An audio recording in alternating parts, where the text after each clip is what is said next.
नमस्कार दोस्तों, स्वागत है आपका स्टडी आईक्यू में। आज हम लोग बात करने वाले हैं भारत और लग्जमबर्ग के रिलेशंस के बारे में। हाल ही में इंडिया और लग्जमबर्ग का एक वर्चुअल समिट हुआ था। हम जानते हैं कि कोविड की महामारी चल रही है, जो भी international relations, international summits, meetings हो रही है वो सारी वर्चुअल हो रही है। तो इसी बीच नवंबर 2020 में इंडिया और लग्जमबर्ग के बीच में भी एक वर्चुअल समिट हुई। ये ऐसी पहली समिट थी इन दोनों देशों के बीच। दोनों देशों के प्रधानमंत्रियों ने एक जॉइंट स्टेटमेंट भी रिलीज किया। तो हम इस वीडियो में देखेंगे कि क्या रहे हैं इंडिया और लग्जमबर्ग के रिलेशंस और इस वर्चुअल समिट में क्या क्या हुआ है, इसके ऊपर एक विश्लेषण करेंगे। तो चलिए शुरू करते हैं डिस्कशन। लेकिन उससे पहले मैं हूं आपका दोस्त और होस्ट राहुल सायवांकर। अगर आप मुझे फॉलो करना चाहते हैं तो you can follow me on these IDs which are given. उसके अलावा स्टडी आईक्यू आपके लिए लाया है comprehensive prelims cum mains programme for UPSC 2021। For more information download the app. जैसे कि मैंने आपको बताया कि हाल ही में इंडिया और लग्जमबर्ग के बीच एक वर्चुअल समिट हुआ। भारत के प्रधानमंत्री नरेंद्र मोदी और लग्जमबर्ग से उनके प्रधानमंत्री जेवियर बेटेल, इन्होंने मीट किया, वर्चुअली एक डिस्कशन किया और एक दिशा दी इंडिया और लग्जमबर्ग के रिलेशंस को। अगर हम लोग हिस्ट्री देखें, इंडिया और लग्जमबर्ग के रिलेशंस काफी अच्छे रहे हैं। 1948 से ही इन दोनों के बीच डिप्लोमेटिक रिलेशंस बने हैं और काफी अच्छे रिश्ते बने हुए हैं इंडिया और लग्जमबर्ग के बीच। तो चलिए सबसे पहले देखते हैं लग्जमबर्ग देश है कहां पे। अगर हम लोग लग्जमबर्ग की बात करें, एक बहुत ही छोटा सा देश है यूरोप में, यूरोपियन कॉन्टिनेंट में। ये जो रेड डॉट दिख रहा है दैट इज लग्जमबर्ग। अगर आप जूम करोगे तो कुछ इस तरह का है।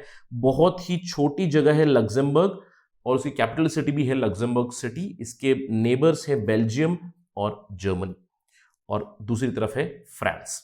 अगर हम लोग बात करें यूरोपियन यूनियन की तो काफी सारे छोटे छोटे देश हैं। लग्जमबर्ग का एक इक्विवेलेंट है लाइechtenstein, बहुत ही छोटा सा देश है वो भी। लेकिन हम लोग आज यहां पे बात करने वाले हैं लग्जमबर्ग के बारे में। तो चलिए पहले बात करते हैं in general relations between India and Luxembourg. क्या है हमारे कोर एरियाज ऑफ कोऑपरेशन और फिर वर्चुअल समिट पे चलते हैं। सबसे पहले तो अगर मैं बात करूं इंडिया और लग्जमबर्ग की, तो उन दोनों के बीच काफी इकोनॉमिक और फाइनेंशियल कोऑपरेशन है। किस सेक्टर में है? एक बहुत ही मेन सेक्टर है स्टील सेक्टर, जिसमें इंडिया और लग्जमबर्ग का बहुत ही लॉन्ग स्टैंडिंग कोऑपरेशन है।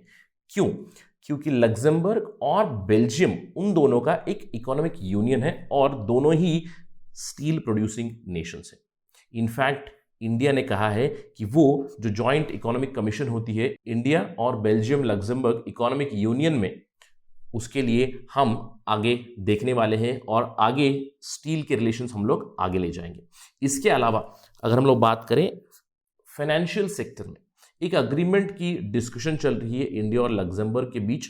इंडिया की जो रेगुलेटरी बॉडी है SEBI, Securities and Exchange Board of India, और इसका जो काउंटर पार्ट है CSSF, Commission for Surveillance of Financial Sector in the Luxembourg, इन दोनों के बीच एक अग्रीमेंट के ऊपर डिस्कशन चल रहा है भारत और लग्जमबर्ग के बीच। इकोनॉमिक और फाइनेंशियल रिलेशंस के अलावा स्पेस और डिजिटल कोऑपरेशन के ऊपर भी काफी ज्यादा फोकस है इंडिया और लग्जमबर्ग का। आपको याद होगा हमारा एक डिस्कशन हुआ था हाल ही में नवंबर में। इंडिया ने एक अर्थ ऑब्जर्वेशन सैटेलाइट लॉन्च किया था EOS-01, काफी सक्सेसफुल रहा था, नवंबर 7, 2020 को। इसमें हम लोगों ने बात की थी कि ये जो अर्थ ऑब्जर्वेशन सैटेलाइट है ये तो भारत का मेन पेलोड था। इसके अलावा और भी बहुत सारे सैटेलाइट्स हम लोगों ने भेजे थे और उसमें 4 सैटेलाइट्स थे लग्जमबर्ग के भी। इसके अलावा भारत और लग्जमबर्ग के बीच एक आउटर स्पेस कोऑपरेशन ट्रीटी के ऊपर भी डिस्कशन चल रहा है। It is on the cards. अगर हम लोग डिजिटल कोऑपरेशन की बात करें तो हम जानते हैं कि भारत में डिजिटल इंडिया प्रोग्राम है। मोदी सरकार का digital India programme already action में है। इसी के काउंटर पार्ट भी है लग्जमबर्ग में डिजिटल लग्जमबर्ग इनिशिएटिव। और अगर हम बात करें इन दोनों प्रोग्राम्स की तो काफी ज्यादा कन्वर्जेंस है दोनों में, और आगे चल के हम लोग अंदेशा लगा सकते हैं कि यहाँ पे एक मेन कोऑपरेशन होगा डिजिटल इनिशिएटिव्स पे इंडिया और लग्जमबर्ग के बीच। इन दोनों के अलावा इकोनॉमिक और स्पेस कोऑपरेशन के अलावा एजुकेशन और पीपल टू पीपल कनेक्ट के ऊपर भी काफी ज्यादा फोकस है इंडिया और लग्जमबर्ग का। ऑलरेडी इंडिया और लग्जमबर्ग के बीच एक कोलैबोरेशन है। Indian National Brain Research Centre और लग्जमबर्ग का Institute of Health and Luxembourg Centre for Systems Biomedicine, इन दोनों के बीच एक कोलैबोरेशन है जहां पे वो रिसर्च कर रहे हैं in the field of neuro degenerative diseases. Neuro degenerative disease यानी कि फॉर एग्जांपल अल्जाइमर्स डिसीज है, ओल्ड एज में लोग भूल जाते हैं, उन न्यूरो डिजेनरेटिव डिसीज के ऊपर इंडिया और लग्जमबर्ग दोनों मिलके रिसर्च कर रहे हैं। इसके अलावा इंडिया और लग्जमबर्ग के बीच एक डिस्कशन चल रहा है माइग्रेशन और मोबिलिटी अग्रीमेंट के ऊपर। अगर ये साइन हो जाएगा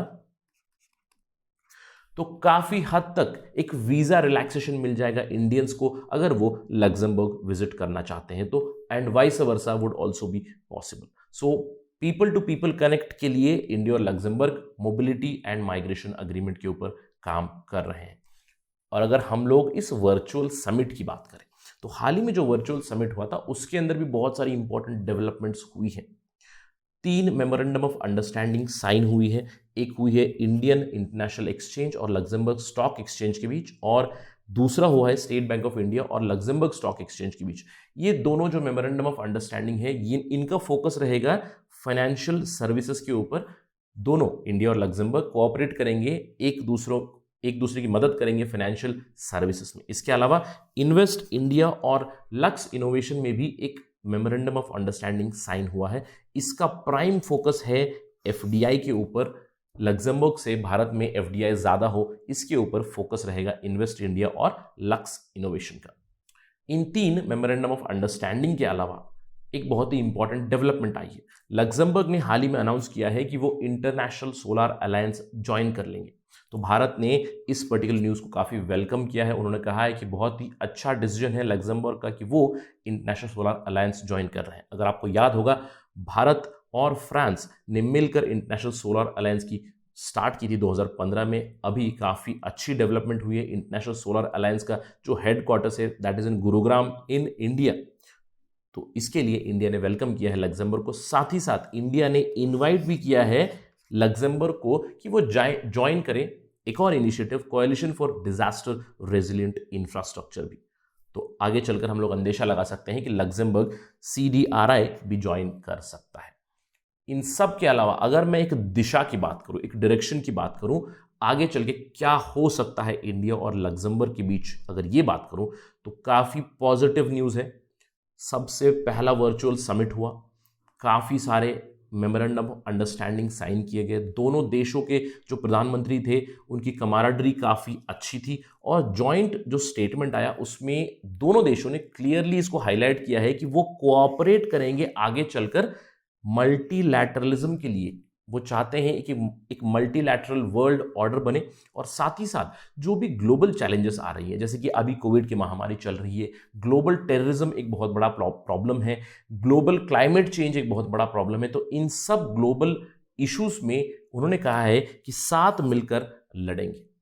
so very very important development from the part of both these Nations. इसके साथ ही साथ जो लग्जमबर्ग के प्रधानमंत्री हैं ज़ेवियर बेटेल, उन्होंने इनवाइट किया है भारत के प्रधानमंत्री नरेंद्र मोदी को कि वो एक काउंटर विजिट पे आए लग्जमबर्ग। तो चलिए देखते हैं कि जब ये कोविड की महामारी खत्म होगी, जब नॉर्मल डिप्लोमेटिक रिलेशंस होंगे, तो हम आशा करते हैं कि हमारे प्रधानमंत्री नरेंद्र मोदी विजिट करें लग्जमबर्ग और इंडिया लग्जमबर्ग रिलेशंस को भी आगे बढ़ाए और इंडिया यूरोपियन यूनियन रिलेशंस को भी आगे बढ़ाए। जो भी तनावपूर्ण एरियाज है इंडिया यूरोपियन यूनियन रिलेशंस में, उसको भी वो आगे बढ़ाए।